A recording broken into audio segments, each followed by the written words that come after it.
వి gold trusted gold buyers. మీరు తాకట్టు పెట్టిన బంగారాన్ని విడిపించి ఈ రోజు ఉన్న మార్కెట్ ధరకు కొనబడును. సాధారణంగా నిబంధనల ప్రకారం ఏం పెడతారండి భోజనాలు? మటన్, చికెన్, ఫిష్ అంటారు, వాస్తవం? ఫిష్ ఉండదండి. మేము ఉన్నప్పుడు మటను ఫస్ట్ అయితే మేము సర్వీస్లో జాయిన్ అయినప్పుడు ఓన్లీ మటనే ఉండేది. తర్వాత అసలు మా ఆఫీసర్స్ దాని మీద చాలా శ్రద్ధ తీసుకున్నారంటే, ఎంత శ్రద్ధ తీసుకున్నారంటే బయట ప్రపంచానికి కూడా తెలియదు. ఒక రకంగా చెప్పాలంటే సన్ఫ్లవర్ మేము కొనే సన్ఫ్లవర్ ఆయిల్ కల్తీ దొరుకుద్ది, ఖైదీలకి అనారోగ్యం జరుగుద్దని అనంతపురం జైల్లో గ్రౌండ్ నట్ ఆయిల్ మిషనరీ పెట్టారు. అప్పటికప్పుడు డీజీ గారు డెసిషన్ తీసుకుని 35 లక్షల రూపాయలు పెట్టి మెషిన్ పెట్టి గ్రౌండ్ నట్ ఆయిల్ ఆడిచ్చి రాష్ట్రం అంతా సప్లై చేయడానికి పెట్టారు.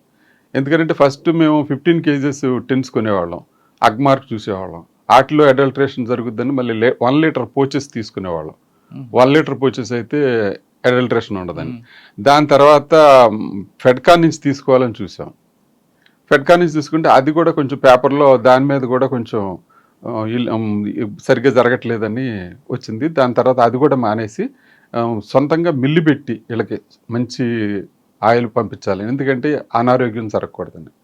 అందుకని సాధారణంగా ఉదయం నుండి వారం రోజులు మెనూ ఉంటుంది కదా, మెనూ ఏం చెప్తారు? సోమవారం ఏంటి, మంగళవారం ఏంటి, బుధవారం ఏంటి? సోమవారం కందిపప్పు అండి, మంగళవారం శనగపప్పు, బుధవారం పెసరపప్పు, అట్లా 3 పప్పులు రొటేషన్. మళ్ళీ గురువారం, శుక్రవారం, శనివారం అట్లా మళ్ళీ రొటేషన్ అవుతుంది. ఒక సండే ఏమో ఫస్ట్లో నేను సర్వీస్లో జాయిన్ అయినప్పుడు మటన్ ఒకటే పెట్టేవాళ్ళు, చికెన్ ఉండేది కాదు. తర్వాత మటన్ వల్ల మళ్ళీ కొలెస్ట్రాల్ పెరిగి మళ్ళీ వీళ్ళ ఆరోగ్యం దెబ్బతిని హార్ట్ అటాక్లు వస్తున్నాయని వీళ్ళందరూ కూడా డిసైడ్ చేసుకుని ఒక వారం మటన్, ఒక వారం చికెన్ పెడుతున్నారు.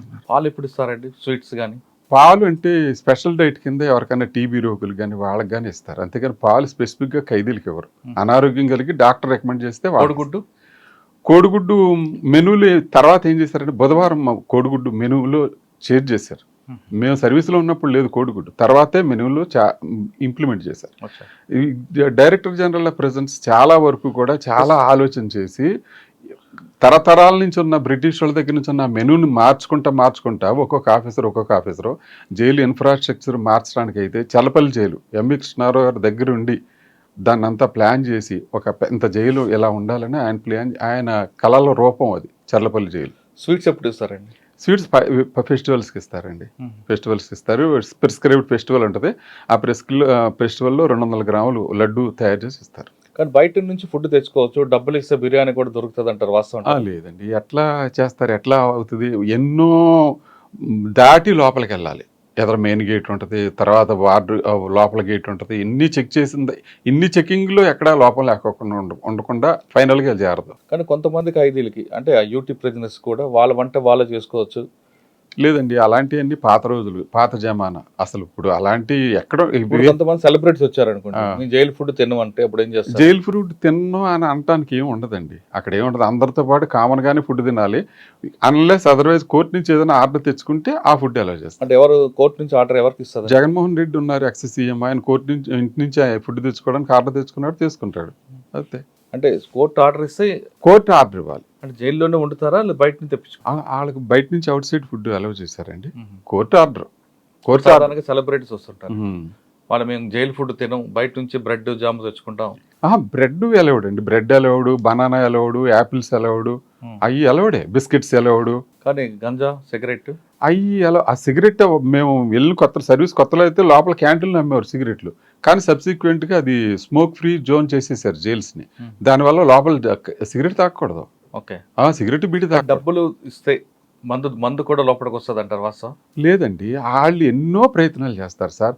గంజాయి తేవడానికి ప్రయత్నం చేస్తారు, మందు తేవడానికి ప్రయత్నం చేస్తారు, వాళ్ళు రకరకాల ప్రయత్నాలు చేస్తారు, అన్ని ప్రయత్నాలు చేస్తారు. ఒకసారి అయితే నేను విజయవాడ జిల్లా జైల్లో ఉండగానే ఒక అతను బిస్లరీ మినరల్ వాటర్ బాటిల్ తెచ్చుకున్నాడు. ఏంటి బాటిల్ ఈడికి టాలీ అవ్వట్లేదు, బిస్లరీ మినరల్ వాటర్ బాటిల్ తాగేవాళ్ళు లేడు, ఏంటి అంటే, ఏంటి సార్ మేము కూలింగ్ వాటర్ బయటకు వెళ్ళి ఎండలో ఎలా మండిపోతున్నాయి సార్, ఒక బాటిల్ మంచినీళ్ళు తెచ్చుకున్నాం సార్, ఇంకా కొంచెం మిగిలి సార్, లోపల తెచ్చి తాగకూడదా సార్ నన్ను అడిగాడు. ఏంటి ఇలా మాట్లాడుతున్నాడు ఏంటంటే తీరా చూసాడు జిన్ను తెచ్చుకున్నాడా? మీరేం చేశారు వాడికి పనిష్మెంట్?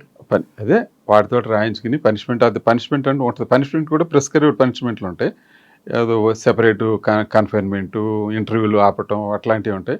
మాన్యువల్లోనే ప్రిస్క్రైబ్డ్, ఆ ప్రిస్క్రైబ్డ్ ప్రకారం ఇస్తారు. రేషన్ కటింగ్ రేషన్ కటింగ్ అంత చేయదు, ములాఖత్ కటింగ్ ములాఖత్ కటింగ్ ఉంటుంది, ములాఖత్ కటింగ్ ఉంటుంది. సార్ ఇప్పుడు మందు దొరకదని మీరు చెప్తున్నారు, కానీ గంజా దొరకదని మీరు చెప్తున్నారు. కానీ మీ ఆఫీసర్లు సడన్ గా రైడ్ చేసి గంజా ప్యాకెట్లు దొరుకుతాయి, సెల్ ఫోన్లు కూడా కుప్పలు కుప్పలు దొరుకుతుంటాయి, అది ఎలా సాధ్యం ఉంటాయి? సెల్ ఫోన్లు దొరకటం అంటే మనం ఎంత భద్రతా పరంగా ఎన్ని జాగ్రత్తలు తీసుకున్నా వాళ్ళ మెంటాలిటీ ప్రకారం వాళ్ళు చేయాలని చూస్తారు. క్లాస్లో టీచర్ పాఠాలు అందరికీ సమానంగానే చెప్తాడు. ఒకటి ఫస్ట్ క్లాస్ వస్తే, ఒకటి సెకండ్ క్లాస్ వస్తే, ఒకటి ఫెయిల్ అవుతాడు, ఒకడు ఆ క్లాస్ కూడా బంకు కొట్టి వెళ్ళిపోతాడు. అందరికీ టీచర్ చెప్పేది ఒకటే కదా, అట్లాగే మేము చెప్పేది కూడా ఒకటే, మేము చేసే పద్ధతి కూడా ఒకటే. కానీ దాన్ని రిసీవ్ చేసుకొనటం కానీ దానికి ఏమైనా కొత్త కోణాలు ఎత్తికేవాళ్ళు కానీ వాళ్ళు ఉంటానే ఉంటారు. సమాజంలో ఎట్లా ఉంటారు, సమాజంలో ఉన్న మనుషులే కదా జైలుకి వచ్చేది కూడా. వాళ్ళు సమాజంలో ఎట్లా ట్రై చేస్తారు, ఇప్పుడు ట్రాఫిక్ సిగ్నల్ దగ్గర ఆగాలి, ఆక్కోకుండా జంప్ చేయటం ఎట్లాగా, నెంబర్ ప్లేట్ కనపడుకోకుండా చున్నీ వేయటం ఎలాగా, ఎట్లా చేస్తారు. హెల్మెట్ పెట్టుకోరు, హెల్మెట్ పెట్టుకోరు, లేకపోతే హ్యాండిల్ పెడతాడు, పోలీస్ కనపడితే హ్యాండిల్ పెడతాడు, నెత్తి తగిలించుకుంటారు. ఎట్లాగా బయట మనుషులు ఎట్లా ఉంటారు, జైల్లో కూడా అట్లాగే ఉంటారు. కానీ ఖైదీలకి పరివర్తన తేడానికి ఉంది కాబట్టి ప్రతి వ్యక్తి మీద మీ ఫోకస్ ఉండాలి కదా. ఉంటుందండి, ఉంటుంది. అట్లాగే చేస్తాము. అట్లాగే వీళ్ళకి యోగా నేర్పించడం కానీ, లిటరేచర్ అక్షరాలు నేర్పడం కానీ ఇవన్నీ చేస్తాం. అన్నిటికీ ప్రణాళిక. ఎక్కడి నుంచి దొరుకుతాయండి సెల్ ఫోన్లు? సెల్ ఫోన్లు అంటే ఇంక అన్నిటికీ ఒకసారి ఇప్పుడు మేము మీకు ఎట్లా అంటే చెప్తా. ఒకడెవడో కాల్గేట్ టూత్ పౌడర్ పట్టుకొచ్చాడు, టూత్ పౌడర్ ఎవరు వాడలేదు ఎప్పుడు, కాల్గేట్ టూత్ పౌడర్ ఎలా వచ్చింది అని మేము చూసి ఇట్లా అనేదికల్లా వీ ఫీల్ సమ్ డిఫరెన్స్. ఏంటని తీరా చూస్తాడు, అందులో గంజాయి ఉంది. గంజాయి మరి కాల్గేట్ టూత్ పౌడర్ కదా వాళ్ళు పంపించేస్తే అయిపోద్ది కదా.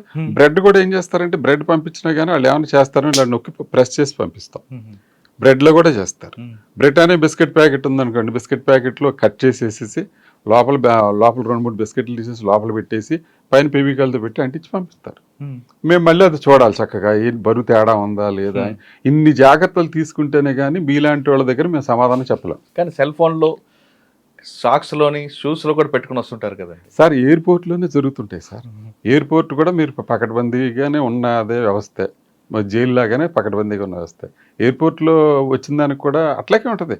మనం శతవిధాలా మనం ట్రై చేస్తాం, వాళ్ళు శతవిధాలా ట్రై చేస్తాం లోపల రావడం. కానీ కింద చుట్టుపక్కల ఉన్న కొంతమంది సిబ్బంది సహకారం లేకుండా జరగదనేది.